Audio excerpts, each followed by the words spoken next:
sounds pretty deep.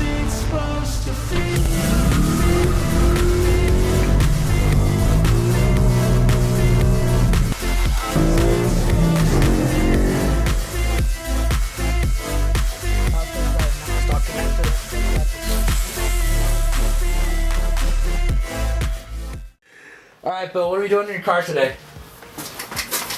You're doing an air rate, air calibration unit. You're doing a Boss 302 intake manifold.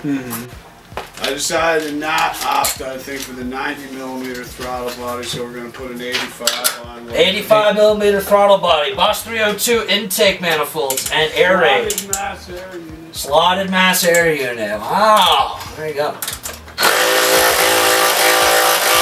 That sounds good. So to kind of paint a picture for anyone trying to do this at home or wants a little more description of what's happening, we're basically just, going to go ahead and take off the strut bar here. Obviously, 4 bolts, pretty simple. And that's kind of how the rest of the overall teardown goes for this kind of project. Ford does a really good job kind of keeping their engine base simple and really easy to understand as you're going through it. Like the top of the, engine cover there is basically just a couple of little friction clips, and you just lift it right up and it comes right out. And with the usual intake stuff, standard flathead screwdriver, a little 8mm socket, those come right out and just pull straight out as well. Watch for any of the clips and whatnot for like your MAF sensor, the vacuum line there, little gray tab with a little arm on it, lift it over the black clip, roll it over, and then pull straight out. Pretty simple. And that's how the rest of these vacuum lines go as well. All kind of the same idea. Once you get one of them, you get all of them. After that, we went straight to the throttle body because we're going to do the throttle body upgrade as well, going from the stock 80mm, 83mm it is, to an 85. Bit of an upgrade overall, gets a bit more of the mid-range power coming through on the Boss, manifold. So we went with that. Couple of simple little bolts come straight out. Watch the plug on the bottom of it though. That you have your actuator power plug and whatnot. It's just going to be a little red tab that you pull out. It's not a pinch tab. You don't want to break it or anything, but just pull it straight out. It'll just slip straight out from its starting position, and then the clip just comes right out. That's basically just a little locking tab that pushes in and out to lock it in. As you can see, once I kind of get it going, it's a little tough sometimes, ours was a little tight, but once you kind of pull it out and just take your time with it, it'll come straight out. After that, we went straight to the fuel rails and whatnot. You can see me taking off these black holders here for your coolant lines. And those coolant lines, once you get those black holders, I mean, there's nothing really bolting them down or anything, it's not too crazy. Just those little bolts, and the hoses just sit in between those tabs. They don't actually, need to be bolted down or clipped on anything. They're just held straight. So you can literally just lift the hose up, slip those out, and then pull the hose off to the side. And as you're kind of just pulling the hose off to the side, you can get yourself to the fuel rails and everything. So you don't even have to take off these coolant hoses. They made it pretty adjustable to get around to anything else you need to get around. After getting those hoses and whatnot out of the way, I basically unbolted the fuel rails. One thing to keep in mind when doing this, you don't have to take the fuel rails completely off, the injectors and so on. I recommend if you take the fuel rail off first, which might be a lot easier at the end of the day, to take it off with only the bottom O-rings of the injectors coming off, and that way you can keep the top ones going. We had a bit of a problem when trying to find the O-rings to replace when we took the injectors out, where you can't get the O-rings that are connecting the injectors to the fuel rail itself. The Ford dealership didn't have it, AutoZone, any local parts place didn't have those whatsoever. So as forewarning and grace, if you want to play it safe and not wait like we did for a shipping box to come in, a couple of days, don't pull the injectors out of the, fuel rail. Make sure you pull it all as one big unit. Obviously catch the spare fuel inside the fuel rail with some paper towel and whatnot, so you don't get your engine bay smelling like excess amounts of fuel and so on. But once you kind of get it going, it's really only like 4 or 5 bolts, whatever, holding the fuel rail in. Pop it straight up. It's going to take a little bit of pressure as all those O-rings together are going to be holding it in pretty tight. And it'll just come right up. You just leave those metal clips in there that hold the injectors, tight to the fuel rail in there. And don't undo those clips. Keep the injectors on there. Besides that, you have plugs going between all the injectors as well. Those plugs are pretty simple, quick little, I use a flathead to push the tab and then pull it out because it's in tight space, but use a little pick tool or something, or a flathead screwdriver to push in the clip and pull it out, and you get the rest of those out just fine, and it'll all come out pretty simply.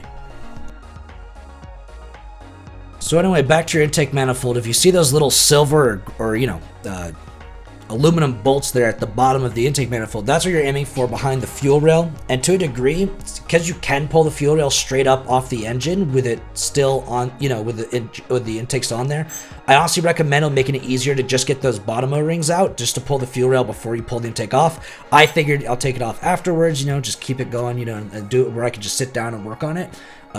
But that ended up causing me to pull out the top injectors and whatnot, and that's where, you know, you're going to run into yourself being a little pissed off at yourself because, well, as I said earlier, you can't get those O-rings, so you're going to be quite annoyed by that later. And as we can see here, when lining up the new Boss 302 next to the old intake, it sits quite a bit higher, a couple inches higher than the stock intake. And someone that may own the vehicle that didn't do their homework beforehand may have not ordered the proper hoses or, you know, connectors to make this intake work on the application. And since he was a, you know, certified mechanic in his day, I figured he'd be smart enough to realize that an intake sitting, you know, 4 or 5 inches above the stock location might need different hose connectors or you know, different length hoses or shaped hoses to fit this on. So what we end up having to do after putting it on is realizing this and then ordering more parts while we wait for everything to come through. Because, you know, who would have thought that a different, you know, a different located intake manifold was going to need different, you know, accessory components for it. Either way, enough making fun of my father to a degree. Let's kind of get on to the overall installation, which is pretty simple and straightforward, very, very similar to the actual take apart process. So either way, I recommend putting the fuel rail back on the intake manifold when it's off the car and just putting it all in as one big unit, because it'll make it easier to fish the fuel rail in with this intake. But, you know, you can put it on after like I did. I only did that because we're waiting for O-rings and whatnot, so I just want to get the intake done, just get everything ready to go back together. It's not impossible, it just takes a little bit extra work and whatnot. And at the same time, because I had to do those top O-rings again, there's a bit more finickiness when it's on the car and whatnot. If you just do it off the car, it makes it pretty simple, straightforward. You're just going to end up having to push against a flat surface or whatever as you're putting it in, but that's not too big of a deal at the end of the day. Anyway, redo your overall, you know, bolts, get them all lined up. It's really not too tight of a foot pound on these. Make sure you don't go too far.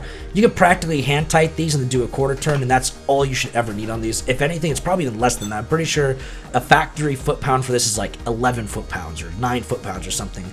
It's honestly, yeah, keep yourself under control when doing these. Don't strip out your intake manifold bolts. You're going to hate yourself if you do that. Putting the car back together, though, after this, pretty straightforward. You put the same little heat shields on those injector fuel rails and so on. You put the little plastic clips over, you know, you put them underneath the coolant lines to hold them in place. I do recommend, though, that once you get the injector lines in there, everything's all plugged back in, you don't put those covers and everything on first. Check for leaks and the usual stuff for your injectors. Make sure you're not having fuel leaking everywhere as you're going through it, because when it comes down to it, you basically have yourself this little, you know, all those things cover what you can see from an injector leak, and that's what you don't really want. But more or less, the plugs and everything else are very simple. You just push them in, usual stuff, and putting it back together ends up being really, really easy. Back to the Mustang. My dad ordered himself a new strut bar. We got ourselves some hose line here with all the vacuum lines and whatnot we need, that the stock hoses don't work on the raised intake. And at the moment, what we were trying to do is remove the fittings off of this so we can use the stock fittings on some basic rubber lines. As you can see with that hard line right there, I've split a little bit of it with a bit of a razor blade. I'm going to do that all the way around, walking around it. And that should help it hopefully expand when we heat it up. So after basically splitting those all apart, we'd go ahead and basically heat up the tubing around it. And it only takes a couple of seconds, maybe like 10 seconds at most with a lighter. And basically I had him hold it, I hit the lighter on it, and then he just pulled it right apart, and they separated quite easily, quite quickly in general. So we basically did that with all the stock hoses on the car that came off of it, and then we just put them back into the rubber hoses that we bought and just trimmed it to the size we needed, and that was it.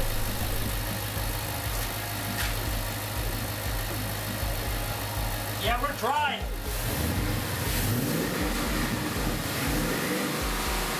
Alright, little moment of truth here for a second, I guess. Basically right now we're just checking for obviously fuel leaks and so on. But we put the stock intake throttle body back on it because the 85mm, well, my dad didn't check the bolts that came with it, and they didn't fit. And the stock ones didn't fit because he bought a used BBK 85mm, which we've had problems with right after.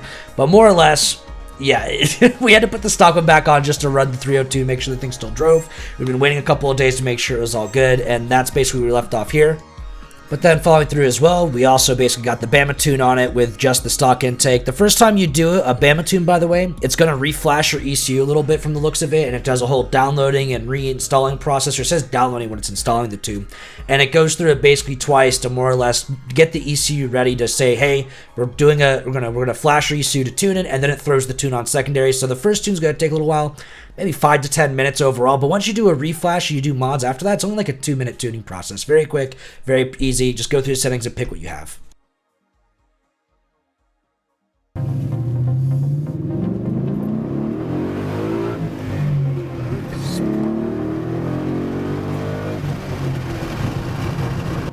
the sake of the camera microphone. So at this point, we basically checked to make sure all the fuel's not leaking and whatnot. We're lining up, getting ready to kind of take it for its maiden voyage, see how it feels comparatively to stock. Overall, it feels a lot more punchier in the bottom end and whatnot, a lot more overall torque than it had before. The power band in general had a big pickup, but really with the stock intake throttle body here, or the stock throttle body, it really isn't anything until you really get the 85mm. We feel like the 85 was like the true pinnacle of this, but for the first time of having it done and getting it going, this is more or less what our driving experience was. It was pretty tame overall, and just overall punched up that bottom end quite a bit. As I show my dad where the traction control is, so you could really feel the difference comparatively to what it was before.